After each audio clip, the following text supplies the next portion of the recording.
haven't had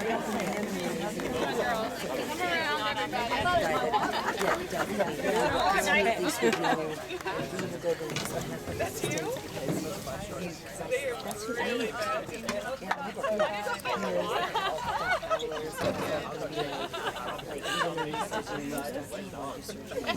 Dead dog. Trade places. Let's see if I can get it. Josie, let me see if I can get a clear. Thank you.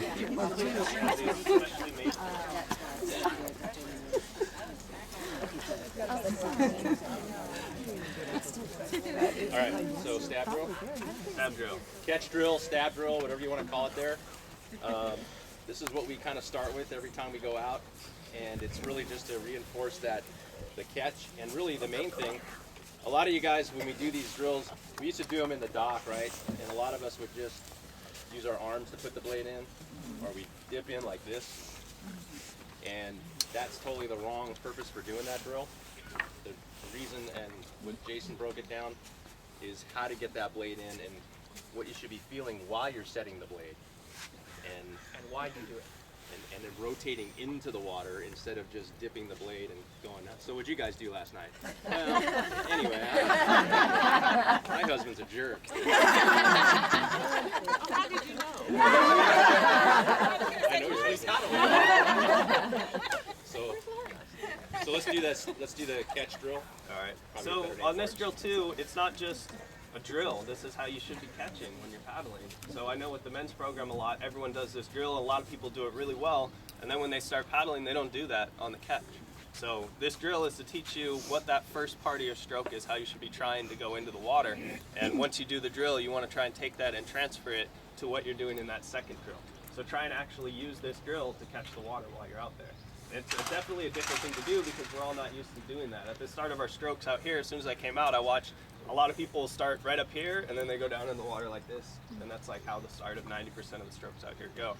So this is the exact opposite, where we're trying to teach you to use your big muscles and try and paddle with your big muscles. So in order to do that, you have to use your rotation to pull the blade through the water. And that rotation is what's going to engage your bigger muscles and allow your arms to relax so you're not using your arms.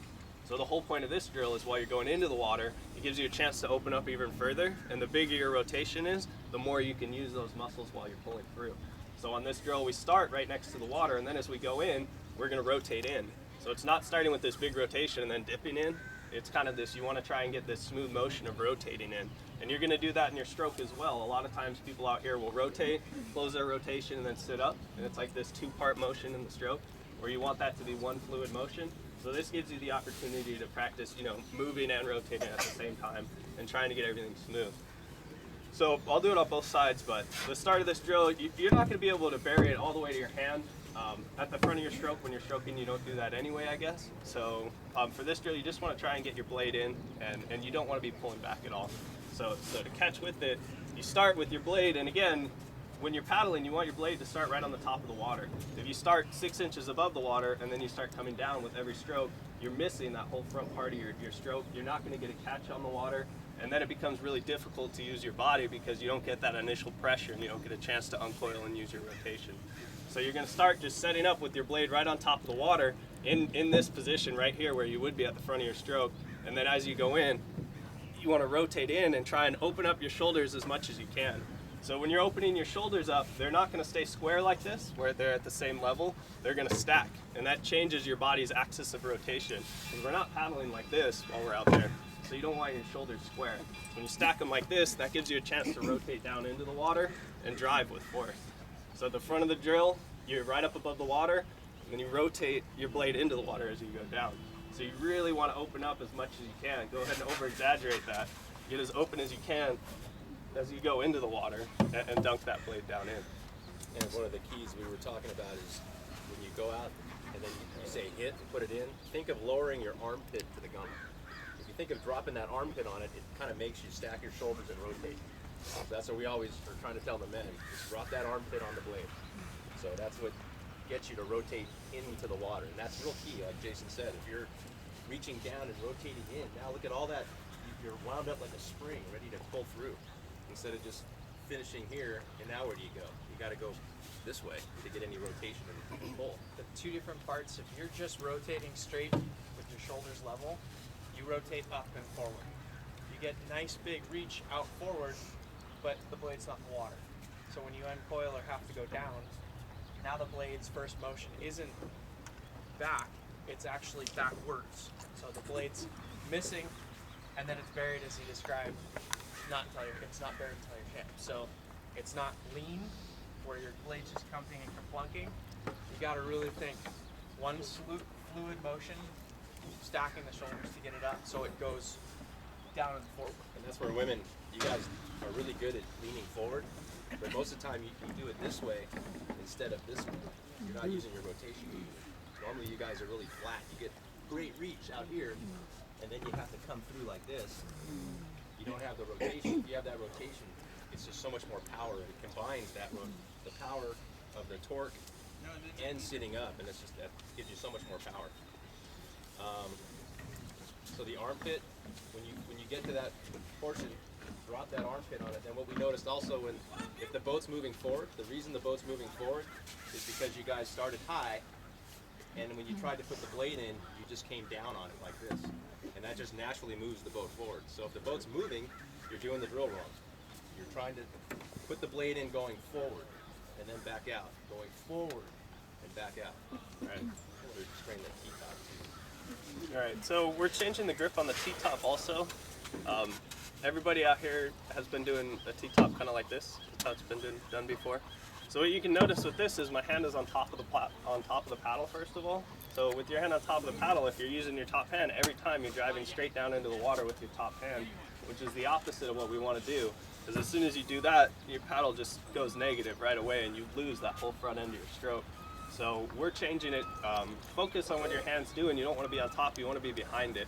So the only time you're actually using this hand is to prevent your T-top from hitting you in the face. That's where the pressure of your blade should be going. You're not using it to drive down with. That whole driving down motion is your bottom hand and your rotation going into the water. This top hand is just holding it back here.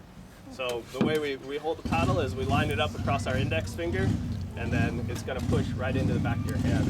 And the reason that we switch the hand over like this instead of like this is because you don't want to be paddling with your blade angled like this over the side of the boat. So when you rotate sideways like this, it gives you a chance to keep your blade vertical and really get over while it's still comfortable and allow you to rotate freely and hold that T-top back. But again, if you're doing this style and your hand's on top of the paddle, you're not quite doing it right. We don't want you on top of the blade pushing down on it. We just want you right behind it, holding that pressure against it as it's trying to come back towards you. You should be looking at the back of your hand, Right. when you're paddling, not your thumb. Right. And so I was telling Rich too, you can kind of pay attention to what your wrist is doing. If your wrist is at this angle, that means you're on top of the paddle and you're pushing down. If your wrist is at this angle, that means you're keeping it from hitting you in the face. So you want more of this relaxed wrist angle while you're holding your paddle instead of the aggressive one going down on top of it. Yeah. And that's going to play, it helps with your rotation to get the blade vertical, and then it's also going to help keep a positive blade angle as you're pulling back instead of pushing forward and rotating over on it when you go negative and then the stroke's over. So it's going to allow you to keep that blade flatter longer against the water, more efficient, more pressure on the blade, smoother pull. Could I just say real quick? So what he says just to make sure everyone understands positive blade angle, all the drills and everything that we're trying to do is so that the entire efficient part of your stroke, you're from this point forward is what we call positive, and from this straight up and down point backward is what we call negative. So you want to spend the entire length of your stroke all the way up here and pulling, and then you only go here once you release and come back out. And so you'll watch a lot of strokes you see in the water. If you start here, by the time your blade gets in, you're already at a negative point. So everything we're doing here, this huge rotation at the beginning, is to get that huge positive blade angle, and then we want to hold that positive angle as long as we can. These paddles are angled for a reason, so this reason is that if you put it in here and you lean on it, it's going to make the boat go forward. You don't even have to do anything. So this whole angle, you lean on it, boat goes forward, you pull back, it lifts the boat up out of the water, puts your weight on the paddle instead of in the canoe, and pushes you forward without you even having to do anything. So we want to utilize that to our benefit, and that's why we try and keep this positive angle the entire time through our stroke. So you really want to focus on keeping that bottom hand behind that top hand as long as you can. And it takes time, it takes practice, and it takes watching video, obviously, but that's what he means by positive blade angle. So that's the catch drill. So that's catch drill. And And So the bottom hand on this is your grip open, semi-open, closed, pinky up, what are you at in this catch? For me, my hands are really relaxed on the paddle. I like to say that if your hands are relaxed, your forearms are relaxed, your biceps are relaxed, your arms are relaxed. So especially for all these drills while you're going, try and relax everything. Relax your whole body. We're not pulling strong through the water, so you can kind of relax everything. It gives you a chance to relax. My hand tends to, you want your whole hand to be on the paddle. You don't want to be holding like just with a finger or two. But at the same time, you don't want to have this whole like you're grabbing the paddle. We really want to relax. As soon as I do that, you can see my forearms gas up and my whole arm gas up. And when you're in a race, I'm sure all of you have raced before, you know the first thing to go is right here. This gets all pumped up and tired, and then your whole body can't paddle anything. So if you relax those hands a little bit, you can still keep a good grip on your paddle. Since it's angled, I mean your bottom hand's going to be a little different, or bottom fingers than your top, but nice and relaxed. That answer? So that second drill, pulling down with the bottom hand and bottom straight. Right, so the second drill, the pulling down with the bottom hand, we're focusing on getting our hand wet, so that's where the drill starts. So whatever you got to do to get your hand in the water, do that. And then once you notice that your hand's getting in the water with every stroke, then you start focusing on what you're doing with your body to get it there, and you try and make that more efficient. So at the start of the stroke, again, you want to get that big rotation. And the way you get your hand into the water is by changing your axis of rotation, so stacking those shoulders. When you stack your shoulders up here, when you rotate down into the water, it's going to drive your bottom hand down. If your shoulders stay square, trying to get into the water becomes a really difficult thing. But as soon as you stack your shoulders and you change this rotate, just following that rotation is going to drive your bottom hand in. And the more and more you do this drill, like I can drive my elbow into the water if I wanted to, and I'm not particularly flexible.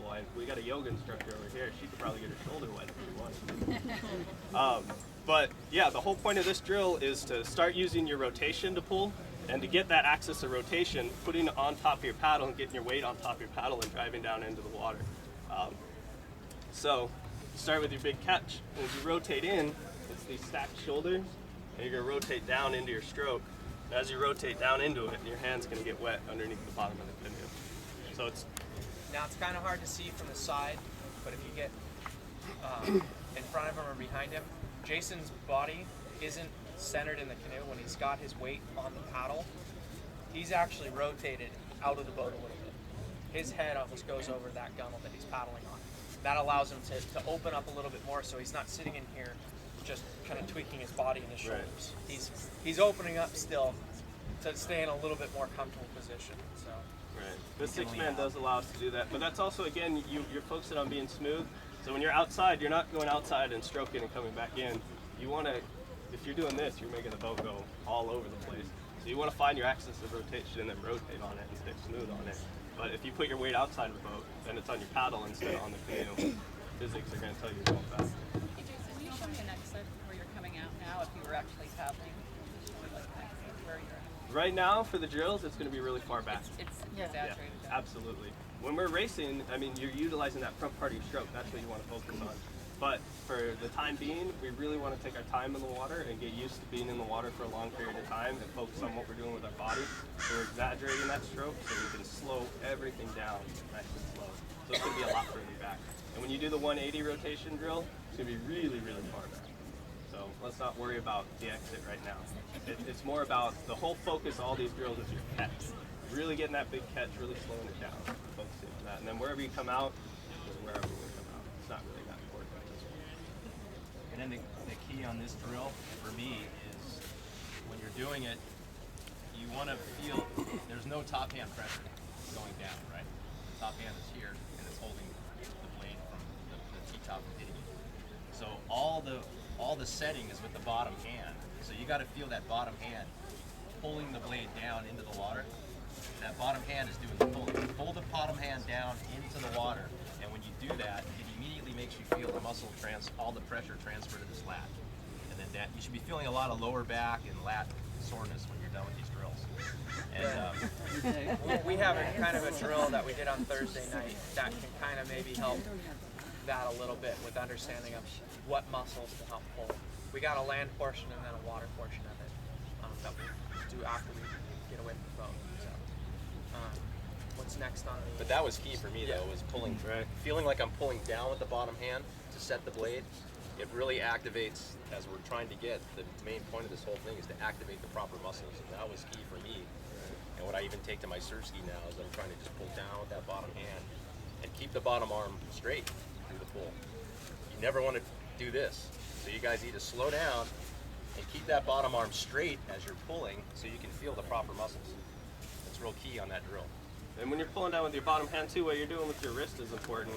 Because we want to keep this positive blade angle. So if your wrist is open at this point, you can really keep that angle. But if you close your wrist off and push it forward, that's when you're losing that angle immediately. So you want to, if you focus on keeping your wrist open and rotating in and driving down, that's what you want to do with your bottom hand. Anytime if you bend your arm too, it's gonna. The other benefit of having the double bent paddles with these types of drills is it does make it more comfortable for the wrist position, the bottom wrist. You're not sitting in here with a straight shaft trying to keep a positive angle where the shaft's up here. It doesn't want to tweak that way. So if you have a double bend, whatever double bend you have, it allows that bottom wrist to be a little bit more comfortable and staying down throughout the stroke without really tweaking it off. All right. Anybody have any more questions on that drill? Ask away. It really helps learning when you ask questions and you're able to get a conversation going. So you said like you're kind of out of the boat a bit. Is that an exaggeration or is that part of the real stroke? That'll be part of the actual stroke. Because when we're staggered in the canoe, if everyone's leaning just a little bit, it's going to center that gravity. But in order to get your weight on your paddle, if you're sitting right in the middle of the boat, you can't really get your weight on your paddle. You can't utilize your rotation. So you are going to lean outside just a little bit, get your weight right over your blade. Also, if you're right in the middle of the boat, it's almost impossible to get that paddle straight up and down. So if your paddle's straight up and down, you're going to be putting that weight outside in the middle a little bit. I have a question. So where is actually your exit stroke start? Again, in a real stroke, you're going to stop applying pressure right around your knee, and you're going to be pulling out before your hip, hopefully. But for the purpose of these drills, we're making the stroke 2 to 3 times as long so that you can get a chance to really focus on timing your catch and getting a big catch and pulling out wherever it ends up being, wherever your stroker is pulling out. But we're making it a much, much longer stroke, so it's going to be completely opposite of what you would actually be doing. And pulling back this far, you're going to get that big negative blade angle. But the focus of the drill is to get that positive at the start and hold it as long as you can. We make it longer because so many people, when they're first learning, are going to miss that part of the catch, and we don't want that to affect everybody else in the boat. So if they miss it and pull out, you're still trying to get it if you're doing it right, and you don't get a chance to practice it. So if we make that stroke twice as long for everybody, then everybody gets a chance to practice that front end of the stroke. We had to get Tyson out here. His shorts stunk so bad. Thank you. What about rate? Yeah, absolutely. Absolutely. So rotation is just like any rotating sport. If it's golf or if it's baseball, if it's anything, it starts with your hips and translates to your whole body. So if you want to open up your rotation, you can think about starting with your hips. And say if I'm on the left side, if you pull the back side, your right hip back and your left hip goes forward, then that's going to start your rotation and allow your shoulders to really open up. If your hips stay really square in the boat and you're trying to open up your rotation, you can't rotate nearly as far. So it all starts, and that's why you have your feet staggered in the canoe too, because it allows you to rotate your hips. And you can see how my hips are here. They're definitely rotated so that I can get that big reach. So you start with your hips and you rotate it up, and then when you close through and you push off your front foot, it's going to close your hips. When your hips close, your shoulders are falling right out. We might find that on the side that we're paddling on, that leg won't be quite as bent at the knee because it might block your forward rotation if it's up high. Depends on flexibility, but that's part of what we're also getting out of this exaggeration is increased flexibility.